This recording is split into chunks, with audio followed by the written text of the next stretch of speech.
guys, assalamualaikum warahmatullahi wabarakatuh. Perkenalkan, nama saya Rizka Amelia Putri dari kelas 11 TKJA. Saya di sini akan memberikan tutorial untuk membuat bola-bola Oreo atau bola-bola Milo. Pasti kalian anak muda zaman sekarang suka banget sama yang manis-manis. Nah, di sini aku akan kasih bahan-bahan dan tutorial yang mudah diikuti tanpa menggunakan oven dan kukusan. Stay tune guys. Kali ini aku akan memperkenalkan barang-barang atau bahan-bahan yang dibutuhkan untuk membuat bola-bola Oreo. Bahan-bahan yang pertama yaitu ada Oreo crush atau Oreo bulat. Yang kedua ada Milo bubuk 2 saset. Dan yang ketiga ada coklat atau susu coklat dari Fashion Flag. Terserah mau apa aja, yang penting susu coklat. Oke guys, sekarang kita masuk ke tahap yang pertama, yaitu tahap penghancuran Oreo. Jadi sebelumnya Oreonya harus dihancurkan. Tapi saran saya, sebelum menghancurkan Oreo, ada baiknya kalian cuci tangan atau memakai sarung tangan supaya tangannya bersih dan makanannya terhindar dari kuman. Oke, sekarang kita masuk ke tahap penghancuran, yaitu masukkan Oreonya ke dalam plastik. Oke, kalian harus nyiapin plastik apapun itu sebagai wadah penghancur Oreo. Dan Oreonya sesuai selera kalian maupun rasa dan kapasitas. Untuk alat penghancurnya, kalian boleh pakai apapun seperti ulekan atau palu untuk menghancurkan Oreo. Nah, sekarang kita hancurkan Oreonya.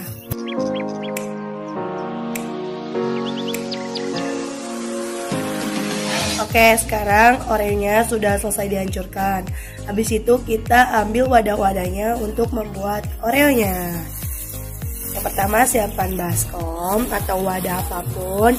Lalu kalian masukkan Oreonya ke dalam wadah sampai habis tak tersisa. Setelah Oreonya dituangkan ke dalam wadah, maka kita akan campurkan dengan bahan-bahan lainnya. Yang pertama ada susu Fashion Flag atau susu saset sebanyak 2 saset.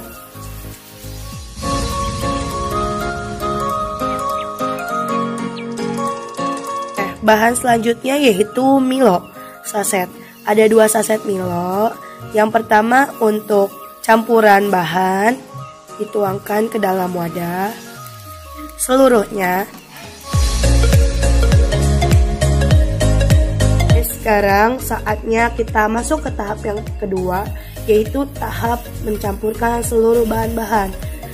Buat kalian yang suka banget sama Milo, ini adalah cara yang paling tepat untuk menyajikan Milo secara beda.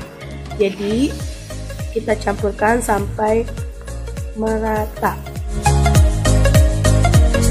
Setelah teraduk dan tercampur rata, maka kita masuk ke tahap yang ketiga, yaitu membulat-bulatkan adonan tersebut.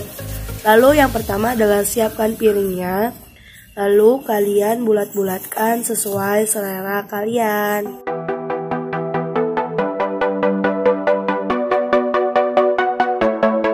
Oke guys, setelah semua bahan tercampur rata dan adonan sudah dibulat-bulatkan, kita masuk ke tahap penyajian topping.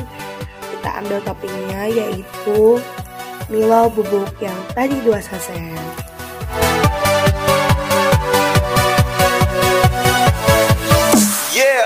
Guys, sekarang kita masuk ke tahap yang terakhir, yaitu tahap topping.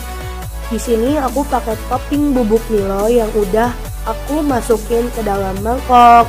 Jadi abis ini kita bakal ceburin atau campurin semua Milonya ke dalam bubuk topping. Sudah selesai, dan untuk topping terakhir, karena bubuk Milonya masih tersisa, kita taburin aja ke Milonya sampai merata dan sesuka kalian.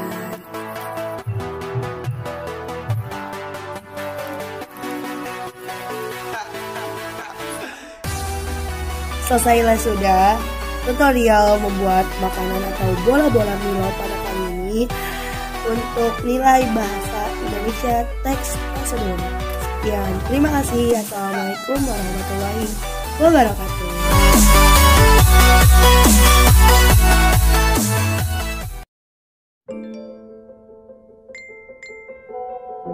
Informasi tentang virus corona yang begitu berlimpah bisa jadi malah membingungkan. Maka dari itu, kita memerlukan protokol kesehatan yang alurnya jelas, sederhana, dan mudah dipahami.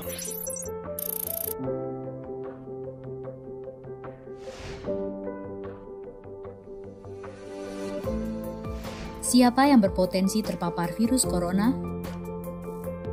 Orang yang memiliki riwayat perjalanan 14 hari yang lalu ke negara dengan transmisi lokal COVID-19 atau merasa pernah kontak dengan pasien terkonfirmasi positif COVID-19. Apa yang perlu dilakukan jika memenuhi dua kondisi tersebut? Bila Anda merasa sehat, maka dianjurkan untuk melakukan karantina diri di rumah selama 14 hari sambil memonitor kondisi tubuh. Bila Anda merasa tidak sehat atau timbul gejala, segera lapor ke petugas kesehatan atau hubungi hotline center Corona untuk mendapatkan rujukan pemeriksaan ke fasilitas layanan kesehatan. Gejala apa yang perlu diperhatikan? Demam melebihi 38 derajat Celcius, batuk atau pilek, sakit tenggorokan, sesak atau gangguan pernafasan. Apakah perlu langsung datang ke layanan kesehatan? Apabila gejalanya ringan, utamakan menghubungi hotline center Corona atau rumah sakit rujukan terdekat untuk mendapatkan informasi mengenai langkah selanjutnya.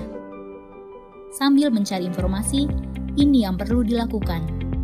Tetap hindari keluar dari rumah, istirahat yang cukup, banyak minum air putih dan makan makanan bergizi, mempraktekkan kebiasaan bersih seperti cuci tangan, dan membersihkan area-area yang tersentuh permukaan tangan.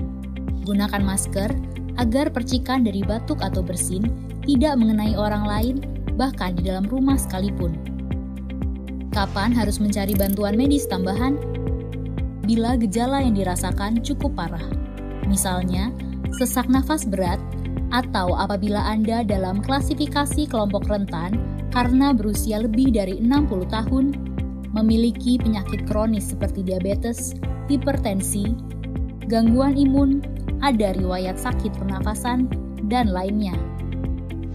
Apa yang perlu dilakukan bila gejala berlanjut dan harus ke fasilitas kesehatan? Gunakan masker saat keluar rumah. Praktekkan etika batuk dan bersin yang benar dengan menutup dengan siku atau tisu. Hindari menggunakan transportasi publik.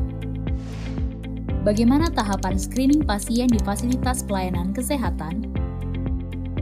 Sebelum memberikan perawatan, tenaga kesehatan di fasilitas layanan kesehatan akan melakukan screening.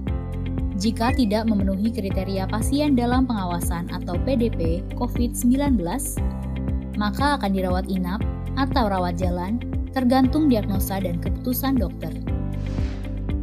Jika memenuhi kriteria pasien dalam pengawasan COVID-19, maka akan dirujuk ke salah satu rumah sakit rujukan, didampingi oleh tenaga kesehatan yang menggunakan alat pelindung diri atau APD.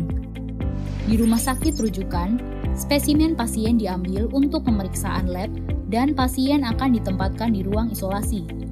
Spesimen dikirim ke Badan Penelitian dan Pengembangan Kesehatan atau Balitbangkes di Jakarta. Hasil pemeriksaan pertama akan keluar dalam 24 jam. Jika hasilnya negatif, pasien akan dirawat sesuai dengan penyebab penyakit. Jika positif, maka pasien akan dinyatakan sebagai penderita COVID-19, diambil sampel setiap hari, dan baru akan keluar dari ruang isolasi jika pemeriksaan sampel 2 kali berturut-turut hasilnya negatif. Itulah informasi dan protokol kesehatan untuk masalah COVID-19 yang perlu diikuti oleh masyarakat. Sakit akibat virus corona dapat disembuhkan. Namun begitu, lebih baik mencegah dan tidak menularkan kepada mereka yang lebih rentan.